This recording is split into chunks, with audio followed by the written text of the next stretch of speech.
Je voudrais vous parler de la corruption. À partir de quel moment est-on corrompu? Et il faut distinguer la corruption. La corruption, c'est toujours la volonté d'avoir quelque chose. Quand il s'agit d'être quelque chose, de se perfectionner, intérieurement, on n'est pas dans la corruption. Et justement, le problème, c'est que il s'agit d'attirer à soi des gens qui veulent se perfectionner et non pas des gens qui veulent acquérir quelque chose. Parce que acquérir quelque chose, ça ne veut pas dire se transformer. Si j'acquiers un objet, bon, l'objet, il est là. Par contre, si je veux évoluer, si je veux avancer, là, effectivement, il y a un autre enjeu. Alors,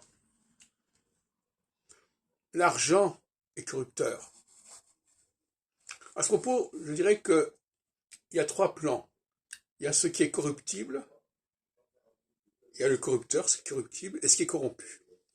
Contrairement à ce que dirait Saussure quand il indique qu'il oppose le signifiant et le signifié, il y a aussi le signifiable. Bon, je ne reviens pas là-dessus, mais ça me paraît essentiel de le comprendre, et c'est pour ça que les gens sont très mal à l'aise en utilisant ces dialectiques signifiant-signifié, parce qu'en fin de compte, il manque quelque chose, il manque la dimension de signifiable. Le signifiant permet au signifiat de devenir signifié. Bon. Alors, l'argent est corrupteur. Celui qui est payé pour faire quelque chose est corrompu, en tout cas corruptible. C'est-à-dire qu'il ne fait pas les choses dans l'espoir d'évoluer, de se transformer, de se perfectionner. Il fait les choses parce qu'il a envie d'avoir certains biens. Moi-même, j'ai eu ce problème, notamment en 2008. Je me plaignais de quelqu'un à qui j'avais demandé de faire un certain travail, gracieusement, et qui ne le faisait pas assez rapidement et assez consciencieusement. Et j'ai eu l'idée de prendre quelqu'un qui était payé. Et je me disais, ah ben voilà, c'est bien, quand les gens sont payés, ils travaillent correctement, on peut compter sur eux, ils sont fiables. Mais en même temps, par rapport à moi-même, il y avait une dégradation. Puisque les gens ne faisaient pas les choses pour mes beaux yeux, pour me faire plaisir, même s'ils le faisaient mal et lentement, mais ils le faisaient pour l'argent.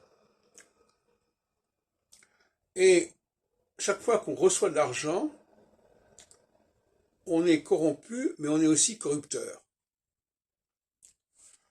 Et c'est fâcheux. Par exemple, dans le cas des colloques d'astrologie que j'ai organisés, il n'y a pas d'argent en cause. Les gens n'étaient pas payés pour venir, pour parler. En revanche, les colloques organisés par Yves Lenoble, par exemple, dans les années 90, les gens étaient rémunérés pour intervenir. Et pour moi, c'est une forme de corruption. C'est-à-dire qu'ils ne venaient pas parce qu'ils attendaient de vous quelque chose, ils attendaient de vous une évolution, un progrès, un travail sur eux-mêmes.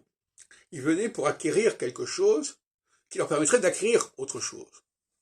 Si je reçois de l'argent, ça permet d'acquérir quelque chose. C'est un moyen d'acquérir, d'acquisition. Et donc on peut parler d'une corruption du milieu astrologique à partir du moment où l'argent joue un rôle trop important. Et cet argent venait notamment du public, qui payait pour acquérir un savoir. Et pas forcément pour faire un travail sur eux-mêmes. Bon, là aussi, on pourrait discuter.